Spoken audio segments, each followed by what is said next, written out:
Welcome to my first impressions review of a most interesting game, Chernobylite.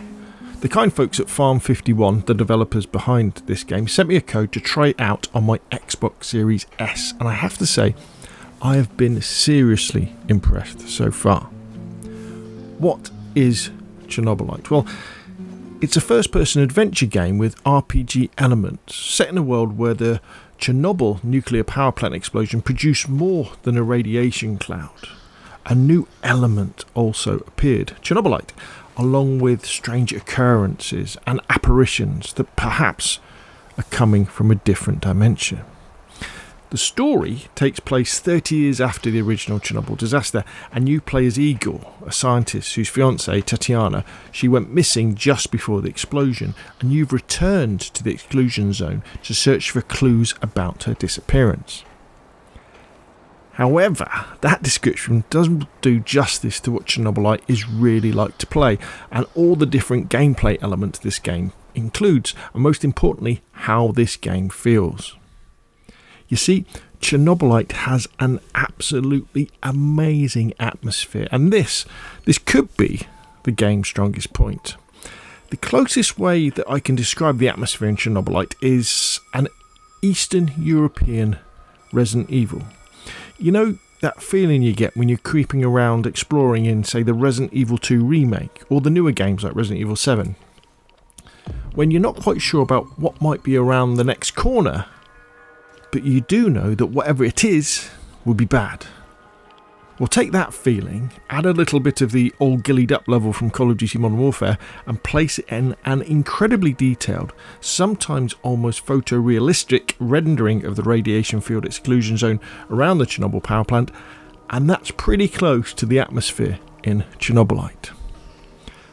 I think this game is best played at a really slow pace, creeping around, enjoying the post-apocalyptic wasteland ambience, taking in all the environmental storytelling that litters the areas you visit, using your torch to light up the dark rooms, reacting to the eerie sounds and echoes, working your way around the map to gather the resources you need to achieve the objectives you've been given and to engage in the occasional frenetic gunfight with the enemy NPCs.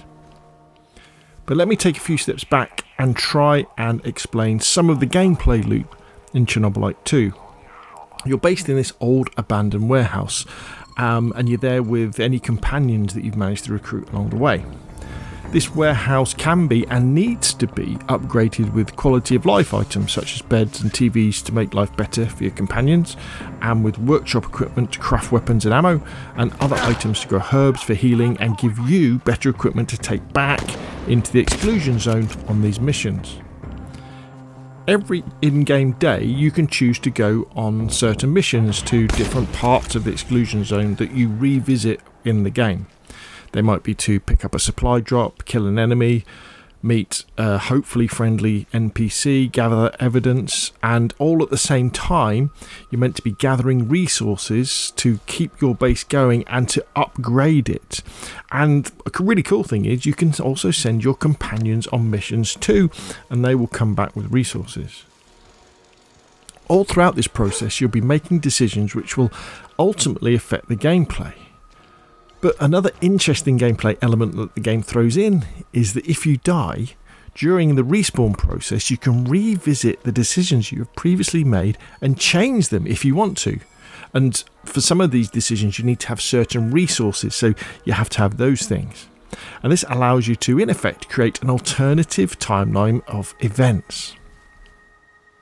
Now, of course, Chernobylite, it's an indie game, and in some places is a little rough around the edges, and you can tell it had a limited budget, but I think they spent their money well on making the game have one of the most amazing atmospheres I have ever played in a video game. Sure, it took me a couple of hours to really get into it, and I'd highly recommend you do the same. It's all a bit confusing in the first 45 minutes or so, but once you've got a couple of missions under your belt, you've crafted the shotgun, and you've become familiar with using your scanner and healing items, you will have an absolute blast. Chernobylite, highly recommended for any gamer looking for an immersive first-person adventure with truly interesting gameplay mechanics and an absolutely amazing atmosphere. Well, that's enough from me. I'll leave you with the gameplay. If you've enjoyed the video, hit like. If you want to see more of the same, press subscribe. And I will, of course, see you again soon.